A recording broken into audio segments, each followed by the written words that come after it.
everyone's ready, so we'll go ahead. Speaker number 2, Brandon Carrasco.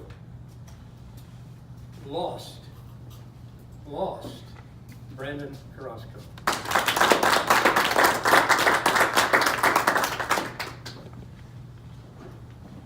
What you are about to hear is sad, but true.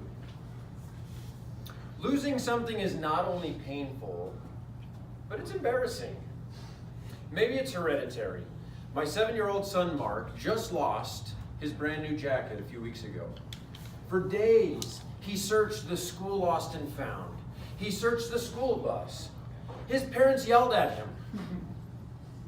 And then a few days later, I found my jacket.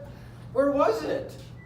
In the bottom of his backpack, where he said he looked several times. He was a little embarrassed. Mr. Contest Chair, fellow EarlyBirds, welcome guest. If my embarrassing situations were that easy, I'd be doing great.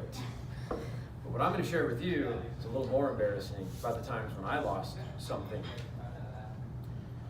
9 years ago, I bought a new camera for my wife's birthday. My wife will tell you that I bought a new camera for me for my wife's birthday. I was so excited about this camera, a brand new DSLR camera with interchangeable lenses. That telephoto lens took beautiful portraits with blurred backgrounds. And I was so excited to take it somewhere and show my wife what this camera could really do. What better place to take a brand new camera and the whole family than the zoo? I was going to take these great pictures of these animals. Because you know what the world doesn't have enough of? Pictures of tigers. Just because the internet is full of pictures of tigers doesn't mean that my mediocre pictures don't need to be in the mix as well. So there we go. We packed the whole gang up and we head to the zoo. And we're making our way through and I'm taking pictures of everything that I see.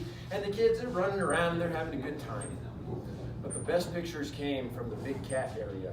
The lions, the jaguar, the tigers came out great.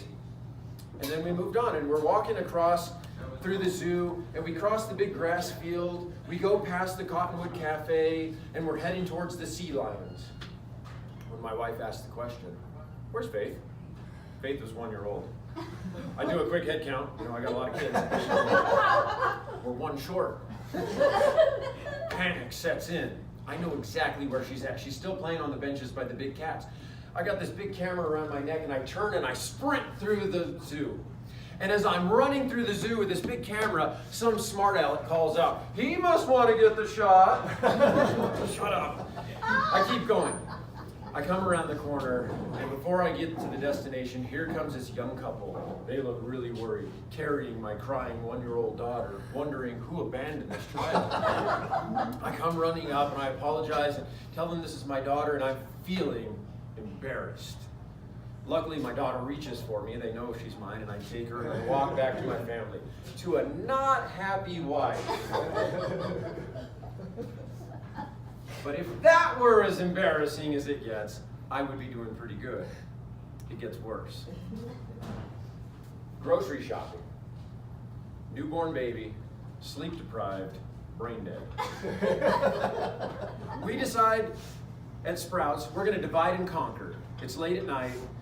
I put the baby in one cart. My wife has the second cart with the groceries.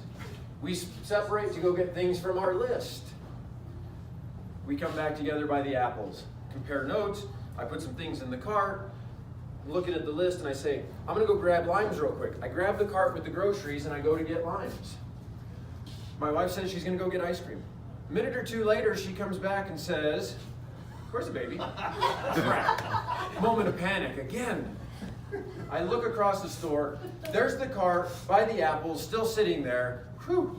Except the cashier's moving way too fast. She looks concerned. She gets to the cart and starts heading toward the front of the store. There I go. I meet her at the front of the store, except she's already called the police. Somebody had immediately reported that this baby had been abandoned in the store at night, and she's thinking somebody left the baby to be taken care of, like a baby on a doorstep, and she called the police immediately. I tell her, I assure her, this is our baby.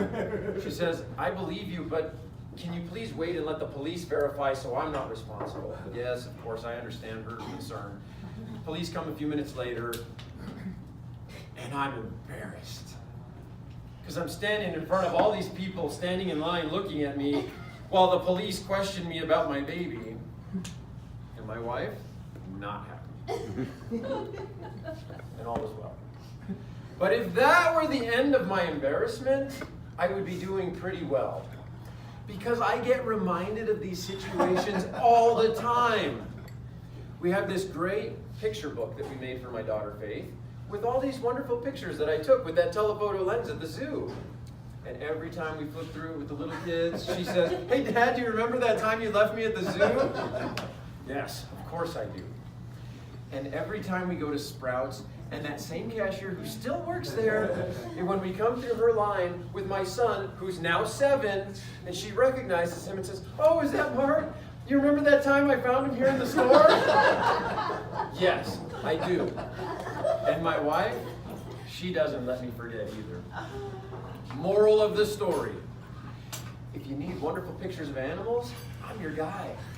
If you need groceries to be picked up, I'm your guy. If you need a responsible adult to watch children, find somebody else.